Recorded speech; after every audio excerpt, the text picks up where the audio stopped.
Olá, pessoal! Sejam bem-vindos ao canal de matemática do professor Joaquim, gente! Moçada, eu sou o professor Joaquim e vou resolver agora a prova de matemática e raciocínio lógico do concurso de nível médio da CEMIG que aconteceu neste domingo, dia 19 de novembro de 2023 e que foi organizado pela banca Fundep. Bora lá resolver a prova? A primeira questão dessa prova, pessoal, foi essa questão 11 e tratou de regra de 3 simples e cálculo de porcentagem. Uma questão bem fácil. Perceba que o texto está informando para a gente assim, ó. Cida decidiu investir o seu capital em imóveis. Ela comprou um lote por R$350 mil e em pouco tempo conseguiu revendê-lo por R$420 mil. Considerando apenas esses valores, qual foi o lucro percentual de Cida? Bom, veja que o texto está informando que ela comprou esse lote aqui por R$350 mil, mas ela conseguiu vender aqui por R$420 mil. E a questão é que a gente determine qual foi o lucro que ela teve. Bom, para a gente determinar o lucro é só pegar o valor que ela vendeu, que é 420 mil, retirar o valor que ela gastou com a compra, que é 350 mil, e aqui é só fazer essas continhas. 420 aqui, ó, menos 350, aqui vai ter de lucro, então, 70 mil. Então, observe, o lucro que ela teve foi de 70 mil. Só que ele quer esse lucro aqui, ó, em porcentagem. Então, repare, esses 350 mil aqui é o valor total que ela gastou aqui com a compra. Então, esse aqui corresponde ao total que é 100%. O lucro que ela teve foi de 70 mil, corresponde a que percentual desses 350 mil foi o valor que ela investiu. Isso a gente não sabe, eu vou falar aqui que é X.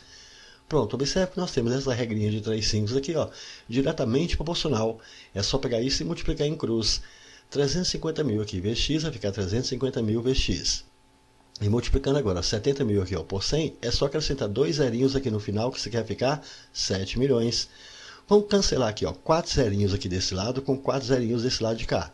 Então aqui vai ficar 35 aqui vezes x, então 35x. E aqui vai sobrar 700. Para achar o valor do x, agora é só pegar esse 35 que está multiplicando e a gente passa dividindo. Fazendo as contas aí, dividindo 700 aqui, ó, por 35, a gente vai encontrar 20. Então, esses 70 mil aqui, em relação aos 350 mil, ele corresponde, portanto, a 20%. E essa resposta a gente tem aqui na letra B. Show de bola, foi uma questão bem tranquila, não foi, gente? Questão 12, pessoal, foi uma questão que tratou basicamente de uma contagem numérica. A questão diz assim: as rádios FM do Brasil em uma dada região são transmitidas em frequências que variam de 87,9 MHz até 107,9 MHz. As frequências disponíveis estão espaçadas sempre por exatamente 0,2 MHz de diferença. Dessa forma, não estão disponíveis para transmissão, por exemplo, as frequências de 88 MHz ou 107,8 MHz. Uma região possui rádios FM distintas, transmitindo em todas as frequências disponíveis.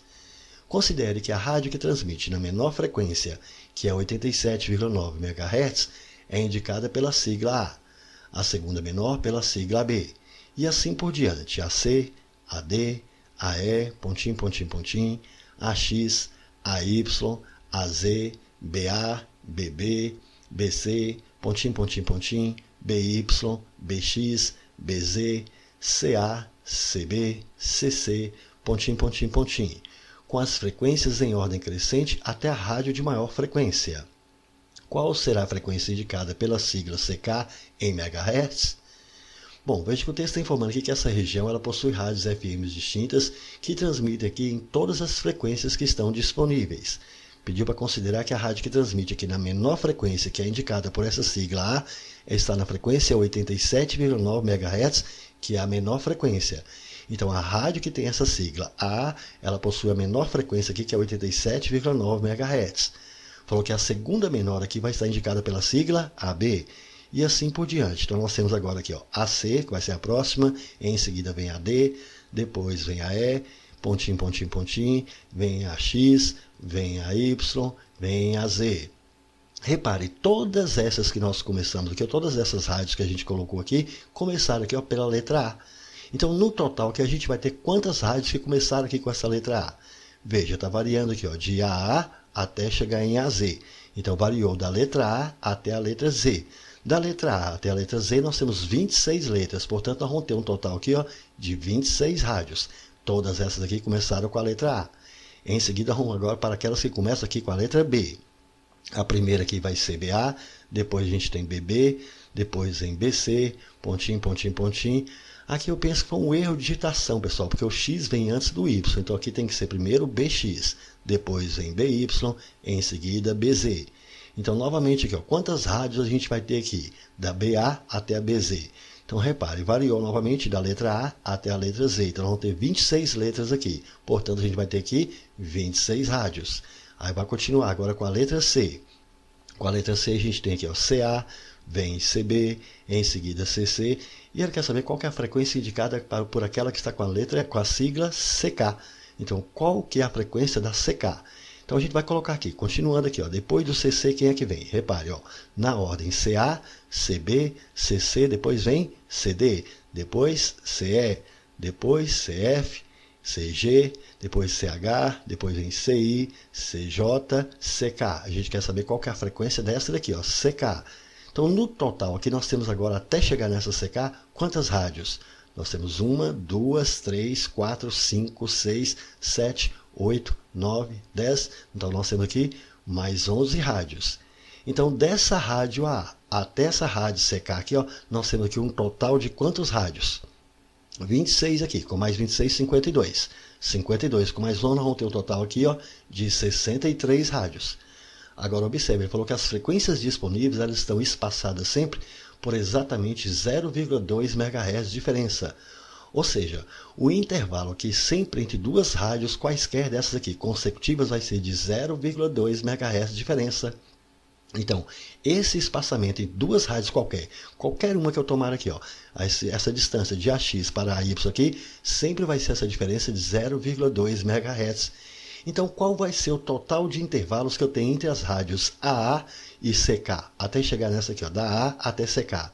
Repare, no total são 63 rádios. Agora notem, o intervalo aqui, ó, entre duas rádios eu tenho um intervalo.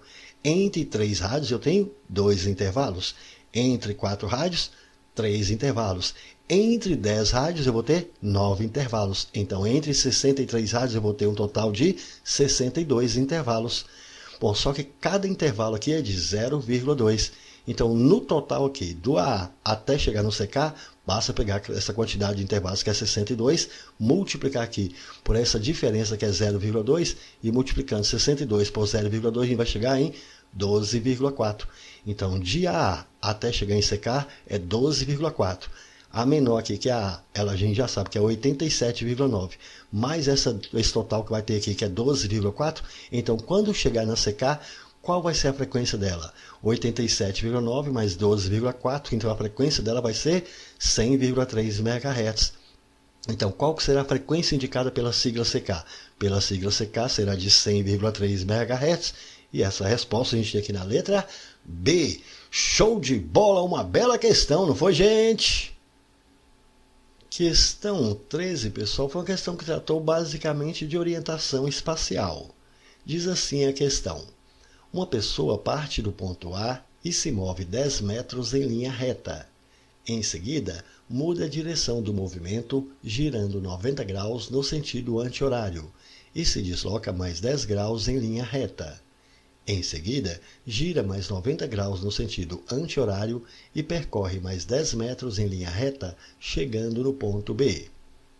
Outra pessoa parte do ponto A em uma direção perpendicular à da primeira pessoa no início do trajeto e anda 20 metros em linha reta, chegando ao ponto C. A maior distância possível entre os pontos B e C em metros é igual a qual desses daqui? Bom, pessoal, veja que o texto está informando para a gente que essa pessoa que ela parte aqui de um ponto A. Então, vamos marcar aqui, ó, ela saiu aqui de um ponto A.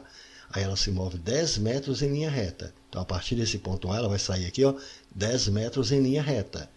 Em seguida, ela muda a direção do movimento, girando 90 graus aqui no sentido anti-horário e se desloca mais 10 graus em linha reta. Então, ela vai girar aqui no sentido anti-horário, ou seja, no sentido contrário dos ponteiros do relógio. Então, ela vai girar nesse sentido. E ela vai girar aqui 90 graus e vai deslocar mais 10 graus em linha reta. Então, ela vai deslocar aqui, ó, 90 graus e vai deslocar 10 metros. O texto informou que em seguida ela gira mais 90 graus também no sentido anti-horário e percorre mais 10 metros em linha reta e vai chegar no ponto B. Então ela vai girar novamente aqui no sentido anti-horário, também aqui formando um ângulo de 90 graus e vai percorrer aqui mais 10 metros aqui e vai chegar aqui, ó, neste ponto B. Informou que uma outra pessoa ela partiu agora desse ponto A também, mas numa direção perpendicular a essa daqui dessa primeira pessoa. Então, na direção perpendicular. Então, tem que formar aqui um ângulo reto aqui, ó, nesse lugar. E ela vai andar 20 metros em linha reta e vai chegar no ponto C. Então, perceba, essa pessoa ela pode se deslocar aqui, ó, ou para baixo, aqui, ó, formando aqui um ângulo reto, que é numa direção perpendicular a essa da primeira pessoa, vai andar 20 metros e vai chegar aqui num ponto C. Mas pode ser também que no lugar dela descer, ela pode também subir aqui, ó, vai formar aqui também um ângulo reto e vai chegar aqui no ponto C. E repare, aqui ela andou 20 metros, ela tem que também aqui andar mais 20 metros. Se for para baixo é 20 metros, se for para cima também é 20 metros. Agora perceba, a questão que a gente determina qual que é a maior distância possível aqui entre os pontos B e C. Então quer saber qual que é a maior distância possível entre os pontos B e C. Pode ser de B aqui até C ou desse B até esse C. Repare, nós percebemos que aqui, ó, formou este quadrilátero.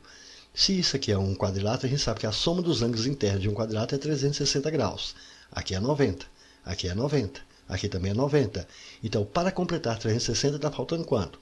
90 vezes 3, 270. Para 360, falta 90. Então, esse aqui também é de 90. Se os quatro ângulos internos desse quadrilátero são retos, então isso aqui é um retângulo. E nos retângulos, os lados opostos são iguais. Se esse aqui é 10, esse também mede 10. Agora, como esse pedaço aqui, ó, mede 10, para completar os 20 aqui, essa parte de cima aqui, ó, tem que ser 10 metros também.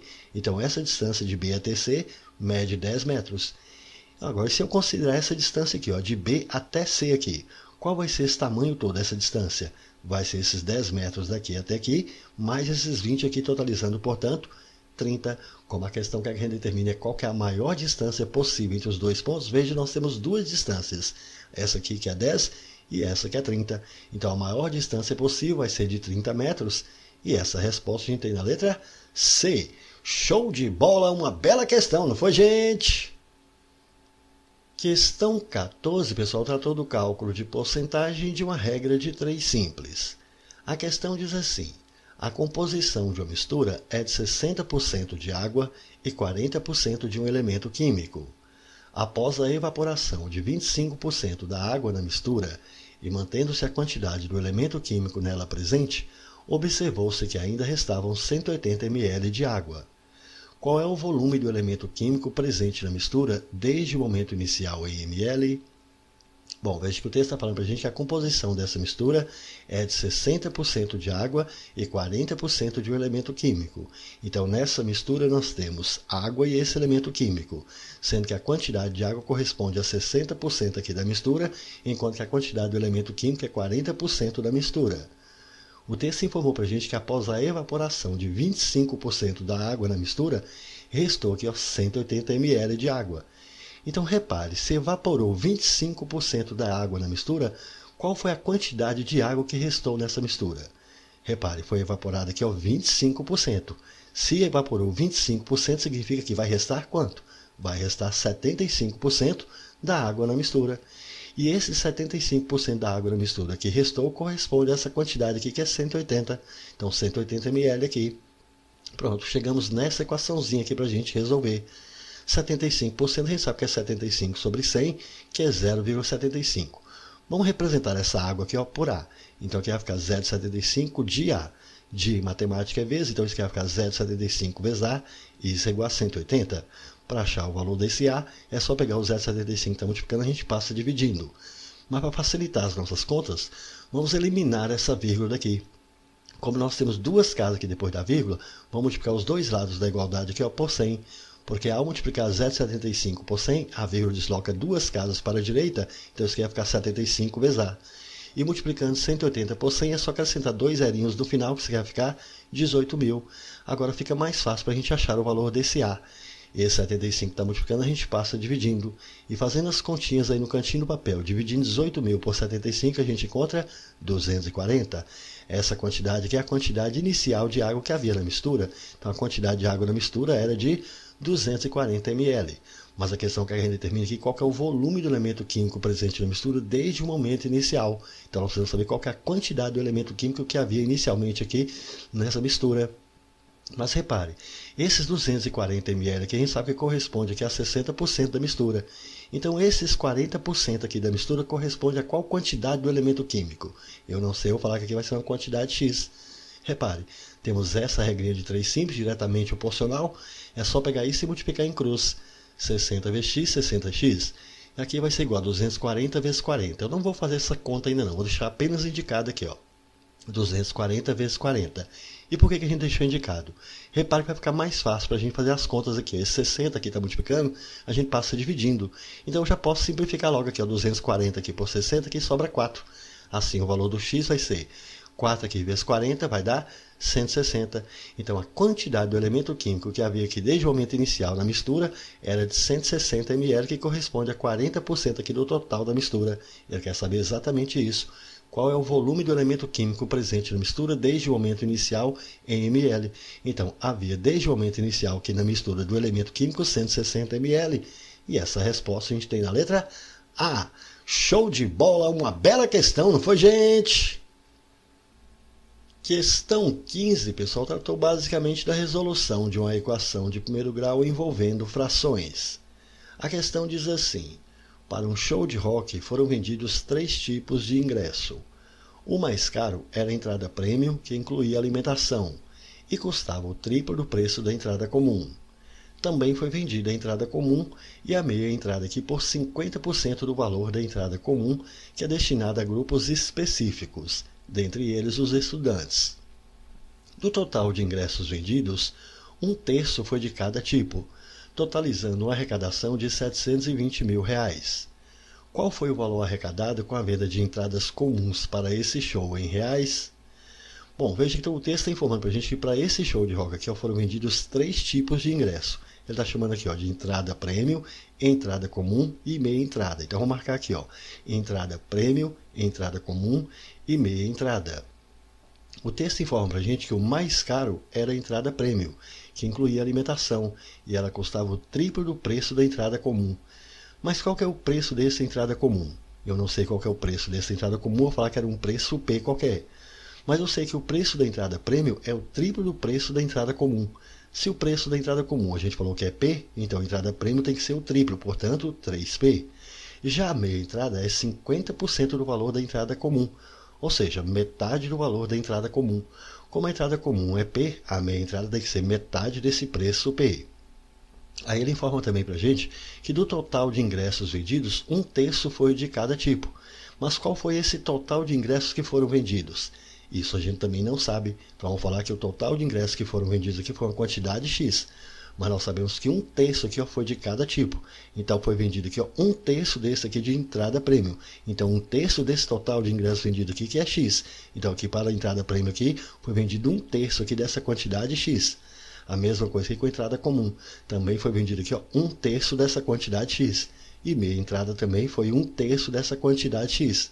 E falou que deu uma arrecadação total aqui ó, de R$ 720 mil. Bom, qual foi a arrecadação com a venda somente desses ingressos aqui da entrada premium? Repare, foi vendido 1/3 aqui dessa quantidade X. E cada um desses entrada premium custava 3P.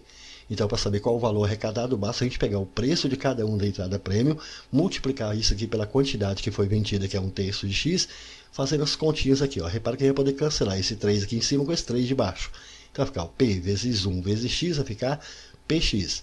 Então o valor arrecadado com a venda da entrada premium foi PX. Agora qual foi o valor arrecadado aqui com a entrada comum?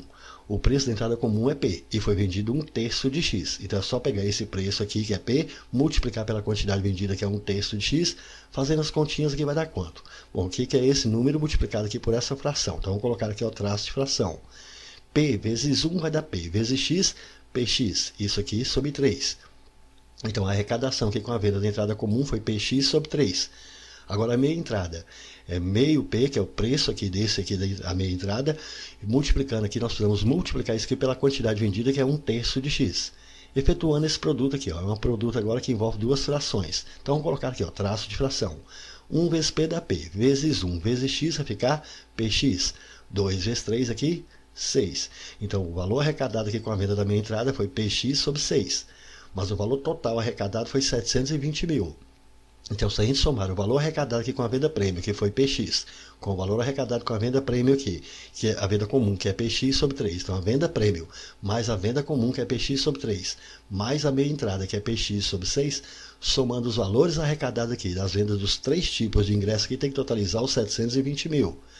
Pronto, conseguimos chegar nesta equação aqui para a gente resolver. Mas repare, é uma equação que tem fração. Se tem fração, a gente precisa tirar aqui o mínimo múltiplo comum. E qual que é o nosso mínimo aqui? Entre 1, 3, 6 e 1. Como 6 é múltiplo de 3, então o nosso mínimo múltiplo comum aqui vai ser 6.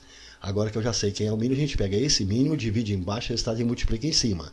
Então 6 dividido por 1 tem embaixo do px dá 6 vezes px, 6px.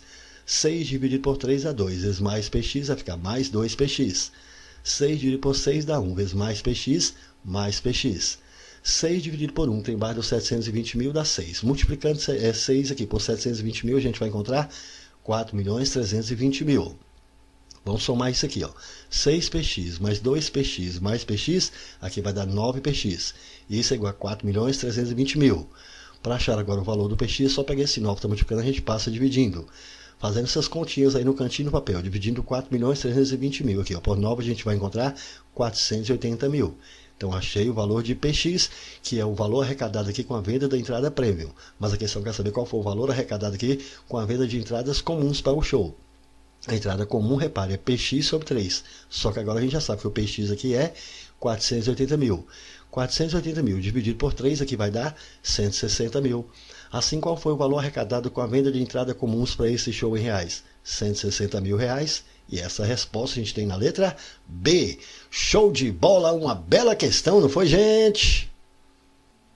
Questão 16, pessoal, foi uma questão que eu resolvi utilizando diagramas lógicos. A questão diz assim: considere as proposições a seguir. Aí deu essas 4 proposições aqui. E falou que as 4 proposições anteriores, tomadas como verdadeiras, são suficientes para comprovar qual destas daqui. Então, observe, está falando que a gente precisa considerar essas 4 proposições aqui como sendo verdadeira. A primeira está dizendo que todos os mineiros gostam de pão de queijo. A gente precisa considerar essa aqui como sendo verdadeira. A 2, há paulistas que não gostam de pão de queijo. A gente precisa também considerar como sendo verdadeira. Quem já experimentou pão de queijo feito em Minas Gerais gosta de pão de queijo. Também é verdadeira. E a 4, não se produzem bons pães de queijo em São Paulo. Também é verdadeira. Então vamos fazer o seguinte, nós vamos colocar aqui um conjunto daqueles que comem pão de queijo. Então aqui nós temos o conjunto de todos os que comem pão de queijo. Veja que nessa 1 está falando que todos os mineiros gostam de pão de queijo. Se todos os mineiros gostam de pão de queijo, então o conjunto dos mineiros precisa estar aqui dentro desse conjunto aqui dos que comem pão de queijo. Todos os mineiros aqui gostam de pão de queijo. A 2, há paulistas que não gostam de pão de queijo. Então nós vamos ter um conjunto aqui agora dos paulistas, mas repare, nesse conjunto dos paulistas nós temos esses aqui, ó, são paulistas, mas que não comem pão de queijo. Esses aqui são paulistas, mas que comem pão de queijo. Falou que quem já experimentou pão de queijo feito em Minas Gerais gosta de pão de queijo. E não se produzem bons pães de queijo em São Paulo. Vamos analisar aqui as alternativas. Na letra A está dizendo que existem paulistas que nunca provaram pão de queijo feito em Minas. Repare, todos esses paulistas aqui, ó, nunca comeram pão de queijo. Então, se eles não comeram pão de queijo, eles também não comeram pão de queijo feito em Minas. Então, essa letra A aqui é verdade. Existem paulistas que nunca provaram pão de queijo feito em Minas. Então, é suficiente para comprovar que se ele não comeu pão de queijo, então ele nunca comeu pão de queijo feito em Minas. Isso aqui é verdade. B, há pelo menos um paulista que já experimentou o pão de queijo feito em Minas. Não, nós sabemos que tem paulistas que já experimentou aqui pão de queijo, mas não é suficiente para garantir que ele já experimentou pão de queijo feito em Minas. Nós sabemos que ele já comeu pão de queijo, mas não sabemos se ele já comeu pão de queijo aqui feito em Minas. Então essa daqui é falsa. Mineiros não experimentaram os pães de queijo produzidos aqui em São Paulo. Mineiros não experimentaram os pães de queijo produzidos em São Paulo. Nós não podemos garantir. Sabemos que todos os mineiros gostam de pão de queijo, mas não sabemos se eles já não experimentaram ou se eles já experimentaram os pães de queijo produzidos em São Paulo. Então isso que a gente também não pode garantir. Isso aqui é falso também. O pão de queijo mineiro é o melhor produzido entre todos os estados do Brasil. Não, nada que nos garante isso, que o pão de queijo mineiro é o melhor produzido entre todos os estados do Brasil. Então essa daqui também é falsa. Assim, a única aqui que é considerada como verdadeira vai ser essa que está na letra A. Show de bola, foi uma boa questão, não foi, gente? Questão 17, pessoal, foi uma questão que tratou de análise de tabela. A questão diz assim: observe a tabela a seguir, que reúne os resultados de um campeonato de xadrez disputado entre 5 atletas. Nesse campeonato, os atletas se enfrentaram uma única vez. Na tabela, o símbolo asterisco indica que houve empate entre o jogador da linha e da coluna correspondente. O símbolo tio indica a vitória do jogador da linha, enquanto o símbolo jogo da velha indica a vitória do jogador da coluna sobre o jogador da linha correspondente. De acordo com as informações dessa tabela, qual das alternativas que vai estar correta? Bom, veja que o texto está dando para a gente esses 3 símbolos, que são o asterisco, o tio e o jogo da velha. Ele informou que o asterisco aqui indica que houve empate. O tio indica a vitória do jogador da linha. Já o jogo da velha indica a vitória do jogador da coluna sobre o jogador da linha correspondente.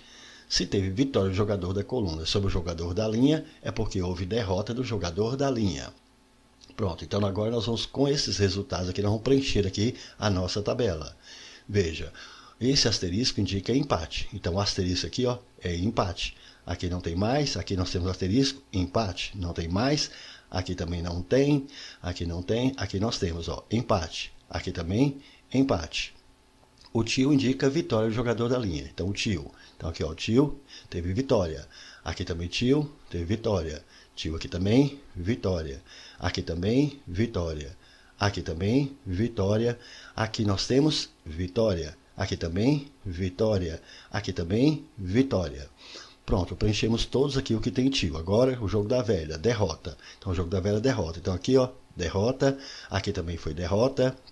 Aqui não tem mais, aqui nós temos derrota. Aqui também tem derrota. Aqui também tem derrota. Aqui nós temos derrota. Aqui também tem derrota. E aqui também tem derrota. Pronto, preenchemos aqui toda a nossa tabela. Agora a gente vai analisar aqui as alternativas. Na letra A está dizendo que as 2 únicas vitórias de Vinícius no campeonato foram contra Marcelo e Ricardo. Então, as 2 vitórias de Vinícius no campeonato foram contra Marcelo e Ricardo. Vamos ver Vinícius aqui. Vinícius, ele teve 2 vitórias? Vamos lá, Vinícius ele teve derrota, vitória e empate. Ele teve apenas uma vitória, e essa vitória foi contra Sérgio. Então, as 2 únicas vitórias de Vinícius no campeonato foram contra Marcelo e Ricardo? Não, o Vinícius ele teve apenas uma vitória, e essa vitória foi contra aqui o Sérgio. Então, essa letra A é falsa. Letra B.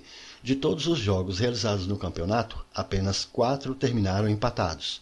Veja, onde tem empate aqui é no asterisco. Então aqui, empate, empate, empate, empate. Teve 4 de fato. Mas muito cuidado aqui, pessoal. Veja bem, esse empate aqui, Marcelo aqui, contra o Ricardo. Então veja, esse empate, Marcelo contra o Ricardo, é o mesmo empate que é o do Ricardo aqui contra o Marcelo. Então, na verdade, aqui nós tivemos apenas um empate.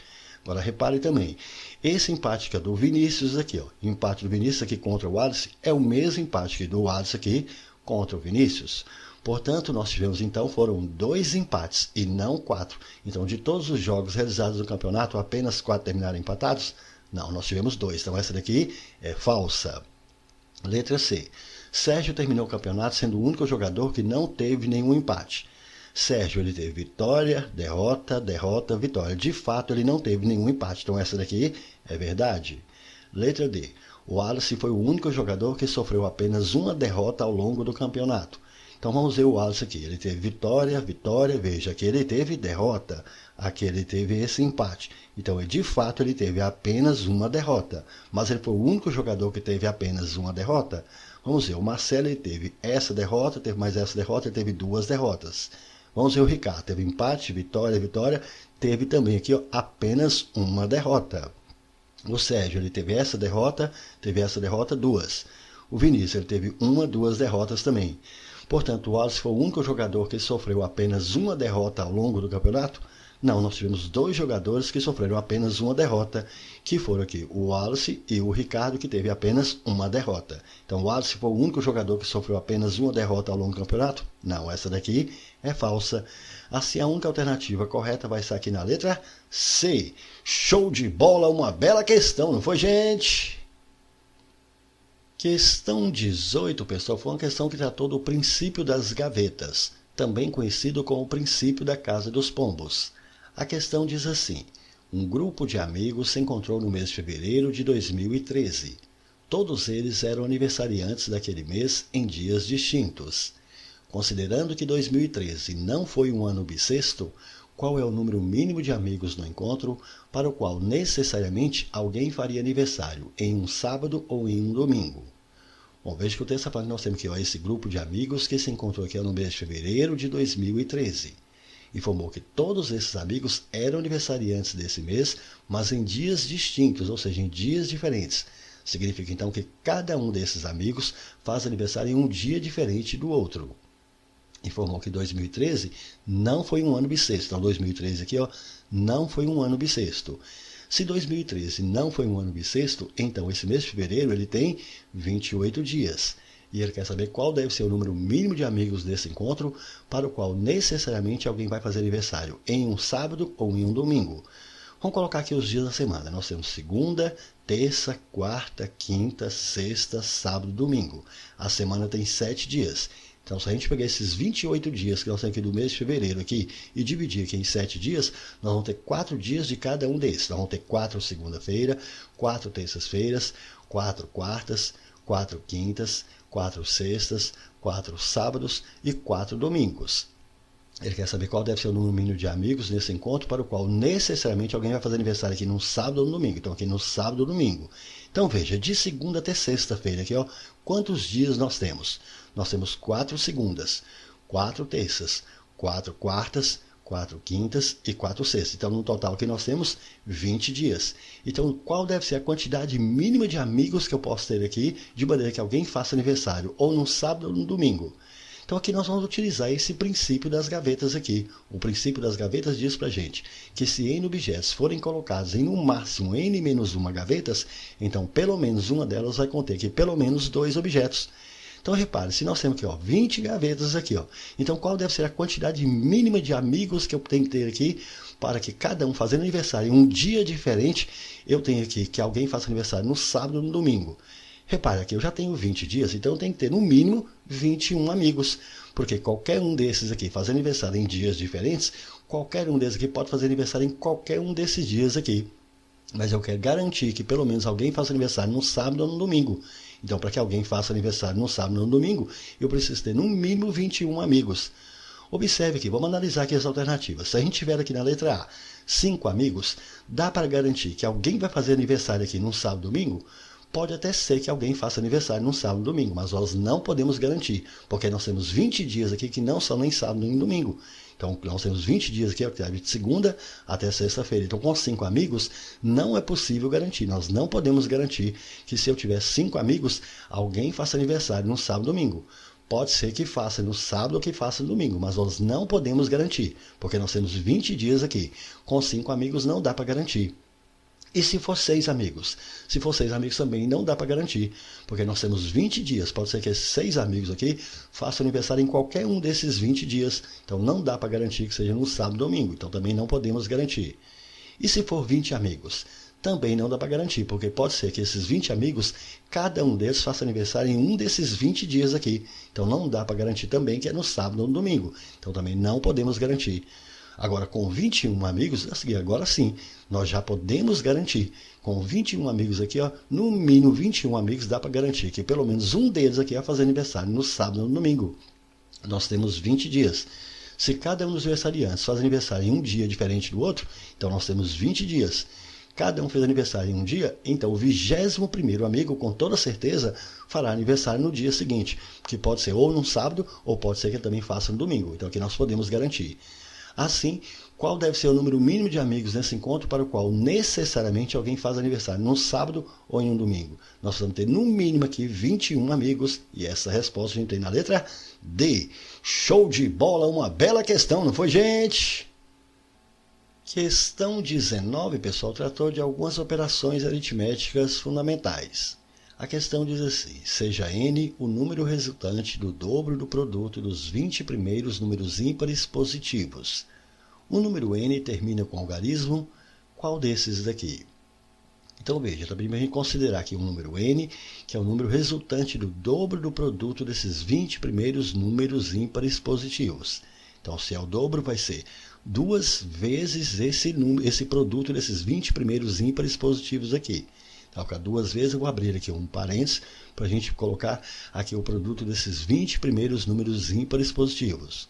O primeiro ímpar positivo que nós temos é 1, vezes o próximo ímpar positivo é o 3, vezes o próximo ímpar positivo, que é o 5, vezes o próximo ímpar positivo, que é o 7, vezes o próximo ímpar positivo, que é o 9, e assim sucessivamente até a gente chegar no 20º número ímpar positivo. Então vai continuar aqui, ó, até chegar no 20º.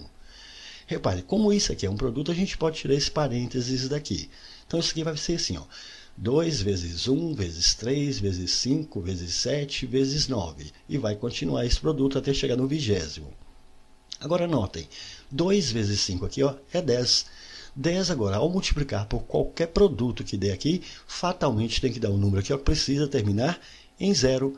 Ao multiplicar qualquer número por 10, esse número precisa fatalmente terminar em 0. Então, esse nosso número n vai terminar aqui com o algarismo 0. E essa resposta a gente tem aqui na letra A. Show de bola, uma questão bem tranquila, não foi, gente? Questão 20, pessoal, foi a última questão da prova e tratou de padrão de sequência lógica. A questão diz assim: em uma competição esportiva, uma escola separou seus alunos em 4 equipes, diferenciados pelas cores das camisas, amarelas, vermelhas, pretas e roxas. Para a entrada no ginásio da escola, formou-se uma fila com um certo padrão de cores.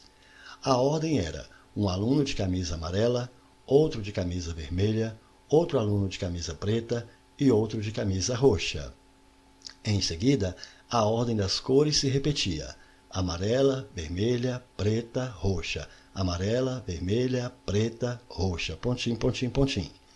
Qual será a cor da camisa do 82º aluno dessa fila? Pessoal, veja que é uma questão bem tranquila. A própria questão já está informando para a gente que qual que é o padrão da repetição das cores dessas camisas. Ele diz que a ordem das cores aqui se repetia como amarela, vermelha, preta, roxa. Amarela, vermelha, preta, roxa e vai continuar aqui. Ele quer saber qual vai ser a cor da camisa do 82º aluno dessa fila. Então perceba, esse aluno que ocupa aqui essa primeira posição, ele vai estar aqui com a camisa na cor amarela. O aluno que ocupa a segunda posição vai estar com a camisa na cor vermelha. O aluno que ocupa a terceira posição vai estar com a camisa na cor preta. O aluno que ocupa a quarta posição vai estar com a camisa na cor roxa. O aluno que ocupa a quinta posição, repare, ele vai estar com a camisa na mesma cor daquele aluno que ocupou a primeira posição aqui, que é na cor amarela. Repetiu aqui de novo. O aluno que ocupa a sexta posição vai estar com a camisa na mesma cor do aluno que ocupou a segunda posição. O aluno que ocupa a sétima posição vai estar com a camisa na mesma cor do aluno que ocupou a terceira posição, que é preta. O aluno que ocupou aqui a oitava posição vai estar com a camisa na mesma cor do aluno que ocupou a quarta posição, que é roxa. E assim sucessivamente, até a gente chegar nesse aluno que ocupou essa posição de número 82. Então nós queremos saber qual que é a cor da camisa desse aluno que ocupou essa posição 82. Mas a gente já percebeu facilmente aqui que as cores dessas camisas aqui são divididas aqui, ó, em grupos de 4. Então, a cada grupo de 4 ele volta a se repetir. Então, como eu quero saber qual que é a cor da camisa desse aluno que está nessa posição 82, nós vamos pegar esse 82, vamos dividir isso aqui em grupos de 4. Ao dividir 82 aqui por 4, cabe quanto aqui? Qual é o número que eu posso colocar aqui, ó, que multiplicado por 4 vai dar 82 ou perde 82? Veja que vai ser 20. 20 vezes 4, 80. Para 82 vai restar 2. Significa que após passar 20 grupos, esse aluno que ocupa essa posição 82, ele tem que estar com a camisa na mesma cor do aluno que ocupa a segunda posição. Então vai se passar o primeiro grupo, segundo grupo, terceiro grupo, quarto grupo, quinto grupo. Então após se passar 20 grupos desse aqui, ele tem que estar com a camisa com a mesma cor do aluno que ocupa a segunda posição. O aluno que ocupa a segunda posição, repare, esse aluno aqui, ó, ele está com a camisa na cor vermelha. Portanto, o aluno que está aqui nessa posição 82, ele tem que vestir também uma camisa na cor vermelha. E essa resposta a gente tem aqui na letra B. Show de bola, uma bela questão, não foi, gente? É isso aí, pessoal. Gostaram? Então deixe um like, compartilhe e comente, porque dessa forma poderemos continuar ajudando muitas outras pessoas que gostam e que também precisam estudar matemática, beleza? Valeu, gente, um abraço e até o próximo vídeo. Tchau, pessoal!